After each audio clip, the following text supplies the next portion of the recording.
Всем привет, дорогие друзья! Вы на канале Realistic PS. До релиза полноценной версии eFootball 2022 остается уже всего ничего. И перед ее релизом предлагаю обсудить все нововведения, которые вы могли пропустить в геймплейных роликах, которые стали доступны после снятия эмбарго. Даже несмотря на то, что по большей части были продемонстрированы только игровые матчи, игровой процесс между двумя командами, так или иначе фанаты смогли найти кучу интересного контента, который мы сегодня и рассмотрим.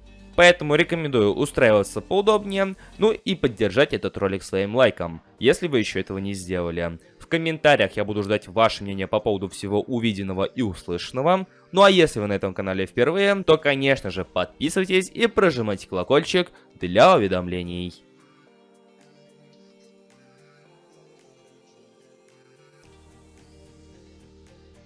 Итак, как я и сказал ранее, несмотря на то, что нам показали по большей части матч между несколькими командами, игроки успели заметить новые фейсы у футболистов.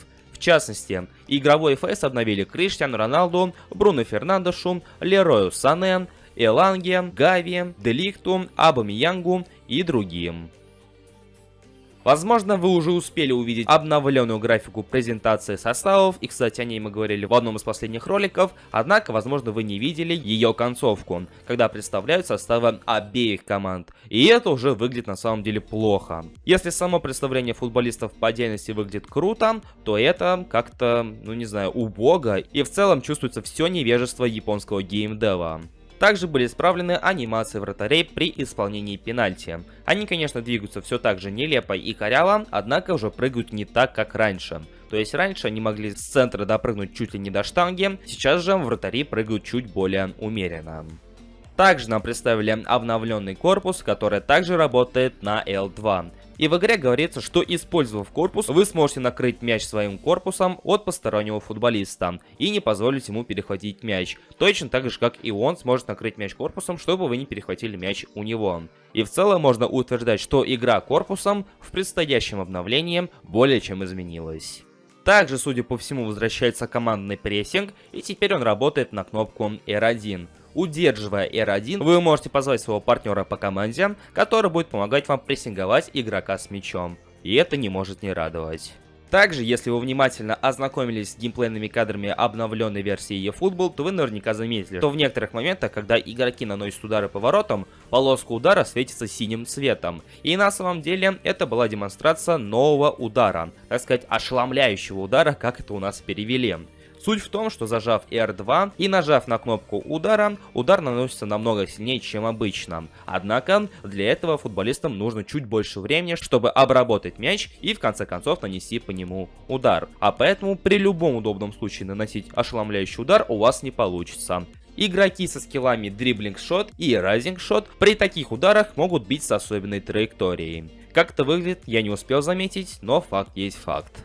Ну и помимо ошеломляющего удара, также присутствует и ошеломляющий пас. Также, если вы зажмете кнопку R2 и попытаетесь сделать передачу, то футболист отправит этакий заброс на своего дальнего партнера. Как это было продемонстрировано в одном из трейлеров на релизе игры.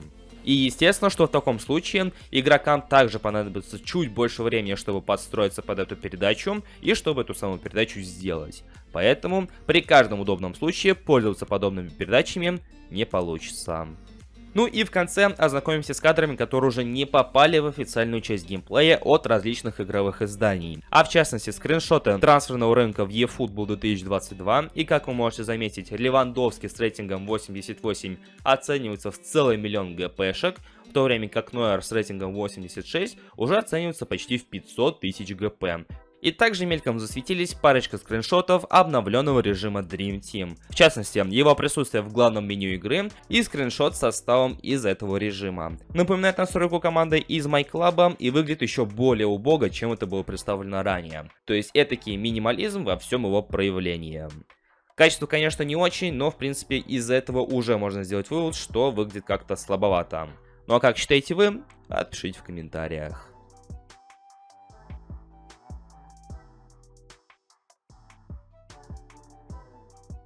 И это были все наиболее интересные вещи, которые вы могли пропустить и в целом не заметить по ходу ознакомления с геймплеем eFootball 2022. В комментариях я буду ждать ваше мнение по поводу всего увиденного и услышанного. Ну а если вы все еще не поддержали это видео своим лайком, то самое время это сделать. Ну и обязательно подписаться на канал, если находитесь здесь впервые. У меня на сегодня все, и я всех благодарю за просмотр этого ролика. Услышимся уже очень скоро, поэтому не прощаюсь.